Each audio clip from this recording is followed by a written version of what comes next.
Well, something's happening. That other crane, you see there's two cranes here, right? The big one, the yellow one, and then there's a smaller one. So the yellow one is Eagle Crane Service, and that one is Eagle West. And this guy in the previous vid, you saw this part was behind the crane. That's what where his boom rests in the driving position. And then after this guy was set up, he just hooked up this thing, picked it up with his crane and moved it out of the way, because it used to be over there, right in the back. Well, the double dropper turned around and placed himself in the position ready for loading, but I think he's being overly optimistic because those guys there, they're still working on disconnecting that. I see that pipe, like the square section away from this part. Oh, finally something is happening here. So you see the smaller crane finally managed to disconnect the duct from over there. So it took him a long time. So now things should be moving quicker. Alright, what's happening? Well, nothing new. I was away from my watching place because the agent sent me some paperwork by email for this load, and I was able to print it out, so now I'm just waiting for my ACE cover sheet. So you see, I think now the big crane is ready to hook up to that dust connect collector, and we'll probably go on that trailer. Well, now we're getting somewhere. So they're cutting off the connections between the dust connector and the frame, while the crane has it suspended so that it doesn't move. And the supervisor just confirmed that I will be here whole day. Nice. I called the broker, I said, you know, give me more money. Because this guy, the double drop, they're gonna load him first. They're gonna load him. And it's 1:26 Eastern time, so what is it? 10:30 local time. So this is the third hour I've been here, and you see they're still using that scissor lift there. So once they cut all the connections, they're gonna just lift that piece and load it on the double drop. Well, it's 11:30 local time. I've been here 3.5 hours. The damn thing is still in the vertical position. They're still cutting off the connectors over there. But the good news is that now it became warmer. Before it was like 32 Fahrenheit or 0. Now it's at least +7. So it'll be much easier to work. And I found Walmart and Home Depot. It's only 7 kilometers from here, like 4 miles, right west of me towards the freeway there. And I need to go here. That's Highway 15, Pacific Highway. It goes right south into US. There's a Blaine, Washington border crossing. And I also talked to my agent, and she confirmed with the customer that yeah, they will try to get me some detention pay. So she said keep track of your time in, time out, and then get a signature. Oh, the guy does have glasses. Alright. And this is the that dude over there. That's the crane operator. See this guy? Looks quite young. He's the guy who's operating the big yellow crane.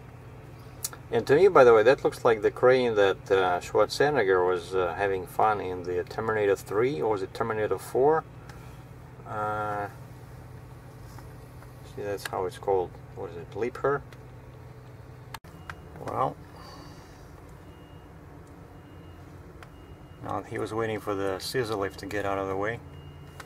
And now, as you can see, it's slowly but it truly is raising. I have no idea how heavy this thing is, but it shouldn't be too big of a deal for this monstrous Liebherr crane. So evidently someone in US bought this piece, and they just so my truck is kind of part of this transborder transporting operation. See how many people are involved here: the crane company, the logistics company, Landstar, the other broker. See the double drop trailer, my trailer. It takes a lot of people to move something like this. Oh, and now there's I talked to a Escort guy, because this piece is going to be oversized in terms of height. So the driver of this yellow truck, well, it's probably more like orange, he'll have to use the Escort all the way there from Canada across the border. And I don't know, with this piece it's gonna be sneaky crossing that huge pass, mountain pass in Idaho.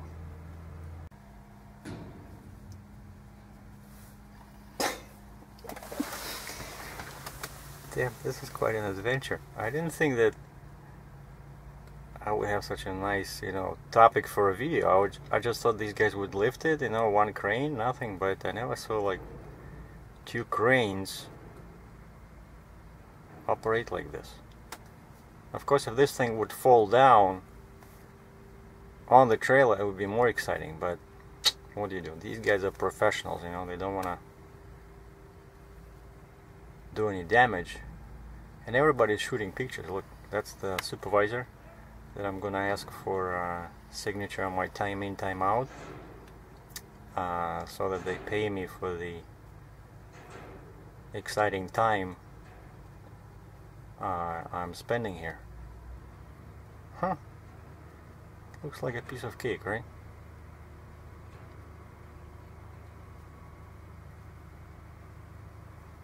And when on the ground, it doesn't seem that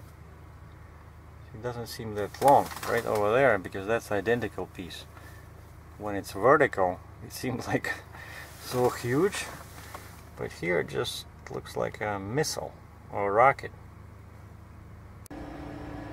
Well, I just came back, probably was away for an hour. It's 1 o'clock local time. I see the big crane is gone.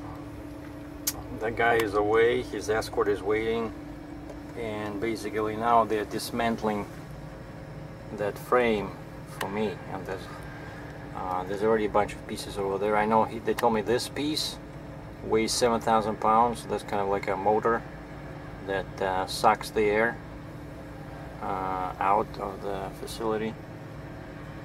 Oh boy. Alright, so after, I don't know, half an hour they have one beam cut. You see this? That's what they did. They cut one beam, and I think there's like 8 of them. 1, 2, 3, 4, 5, no, 6. 3 on each side. And the crane, this truck-based crane, is holding the, holding the top part. And so now we just have to cut 5 more, and then they're gonna start cutting those smaller pieces. Well, it's what is it, 2:25? So it took them over 1 hour to cut off the top part. See, there was 6 beams, and this is the smaller crane. But the beams on like the distance between the beams on the side is about 13 feet. So they have to cut it again to make it legal dimensions.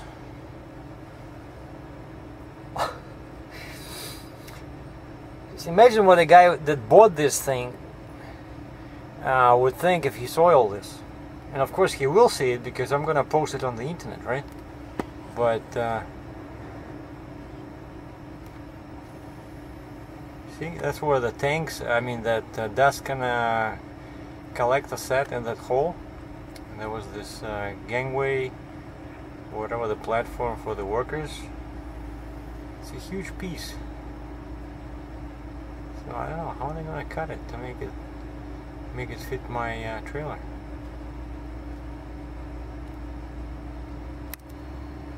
Well, it's 3 o'clock local time. We're still not done.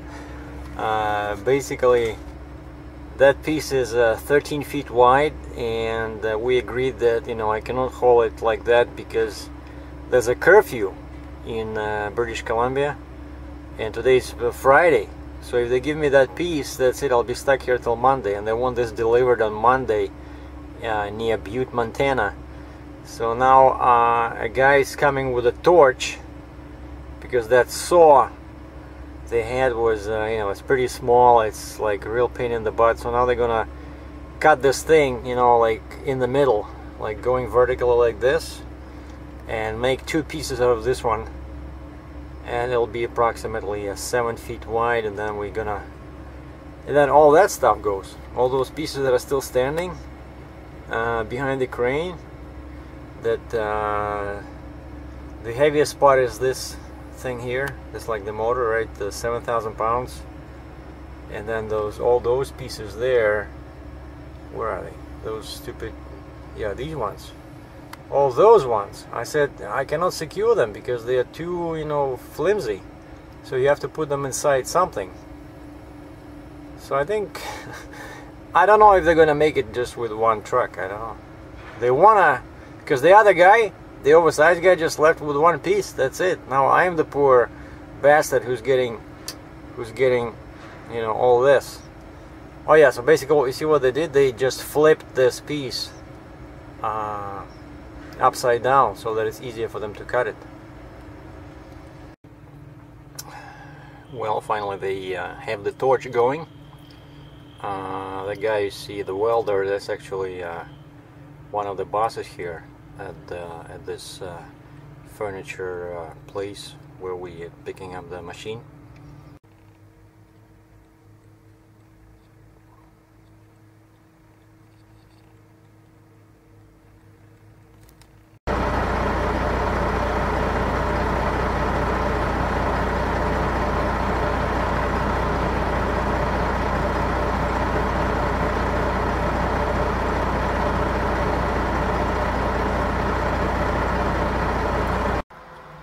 It's already getting dark outside, and finally the last piece is being hoisted and moved away. And now they still have to cut it into pieces because any side of that, like even the narrow side, it's still too wide because they left those pieces in the middle and they stick out past 102 inches. And surprisingly, when they undid the bolts at the bottom there, the whole piece just, you know, went up. I thought they would be stuck. The guy who's supervising all this, he said this machine was sitting here for, has been sitting here for 9 years. So for machinery, that's not that old. And now since it's already getting dark, so they just want to let the crane go, and then we'll probably continue tomorrow morning. They just have to cut this frame into smaller pieces, and then a forklift, probably like one of those, will load it in my trailer tomorrow, Saturday. A very complicated project.